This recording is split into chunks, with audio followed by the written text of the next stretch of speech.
En ce qui concerne la naissance et l'adoption dans le Nouveau Testament, il y a une idée en lien avec le contexte de l'époque entièrement différente de ce que nous connaissons dans notre civilisation actuelle.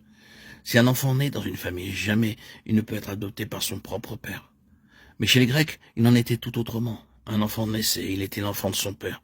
Mais lorsque l'enfant atteignait sa majorité, le père l'adoptait. Autrement dit, il lui donnait à partir de ce moment-là une position en responsabilité en tant que fils. Et c'est ce qui est appelé l'adoption de son propre enfant comme fils. C'est ce à quoi le Saint-Esprit fait référence, reprenant ce qui a bien sûr été compris par le lecteur de cette épître aux Éphésiens. Le fait que l'on puisse naître dans la famille de Dieu, et cependant ne pas être encore un fils. L'enfant doit croître à tout égard en lui, et ainsi, à la maturité spirituelle, être adopté en tant que fils. La grande adoption de l'Église est encore à venir. Le jour de l'adoption, le jour auquel l'apôtre fait référence au chapitre 8 de l'Épître aux Romains, dans lequel il est précisé que la création elle-même sera délivrée de la servitude, de la corruption, lorsque les fils seront manifestés. La création attend la révélation des fils de Dieu, Romains 8, 19. Ce terme révélé signifie tout simplement la présentation, de même que le père grec présenté comme son fils adopté, celui qui, depuis sa naissance, a toujours été son enfant, et qui dorénavant était parvenu à la maturité. Le jour où celui-ci atteignait sa majorité, le père grec l'amenait et le présentait publiquement comme étant désormais son fils. Le grand jour de l'adoption est à venir. Mais entre la naissance et l'adoption, il y a une croissance, une accession à la plénitude de Christ. Or, l'Église des premiers-nés doit parvenir à la plénitude de Christ, à sa manifestation, à l'adoption des fils, selon ce qui est écrit dans ce verset.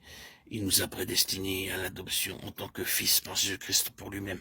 Éphésiens 1, 5.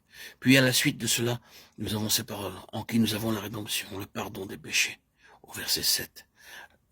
L'état de fils est une pensée éternelle. La rédemption est quelque chose qui, dans le temps, nous pourrions dire, est accidentel au regard de ce qui est éternel, à cause de la tragédie de ce qui s'est produit. La rédemption n'est pas une pensée éternelle dans le même sens. Elle l'est dans la mesure où Dieu est éternel, et qu'il anticipe et prévoit toutes choses, et qu'il a pris des dispositions avant la chute, mais n'était pas décidé dans son arrangement qu'il y aurait une chute et une rédemption nécessaire. D'un autre côté, l'adoption des fils fait partie de son arrangement permanent. Les Lévites sont les premiers-nés, et ils sont en type l'église des premiers-nés. L'antitype correspond à ce que Dieu retire des nations durant cette dispensation, et ainsi que le mentionne l'apôtre. Mais vous êtes venus à l'Assemblée universelle et à l'église des premiers-nés, dont les noms sont inscrits dans les cieux. Hébreux 12, 22, 23. Nous savons ce que l'Éternel a dit à Pharaon à propos d'Israël. Israël est mon fils. Laisse aller mon fils pour qu'il me serve. Si tu refuses de le laisser aller, je ferai périr ton fils. Exode 4, 22, 23. Et Dieu le fit. La pensée était la conception que Dieu avait d'Israël avant leur rédemption, avant que le sang coule, avant qu'il soit affranchi, avant qu'il soit réellement, concrètement, dans la position de devenir son peuple. C'est une pensée éternelle qui se trouve derrière toute chose.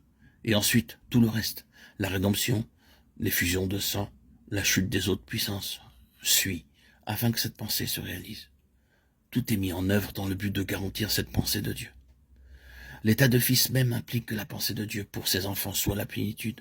Pas uniquement qu'ils doivent être nés de nouveau et sauvés, mais la plénitude, et c'est celle de Christ.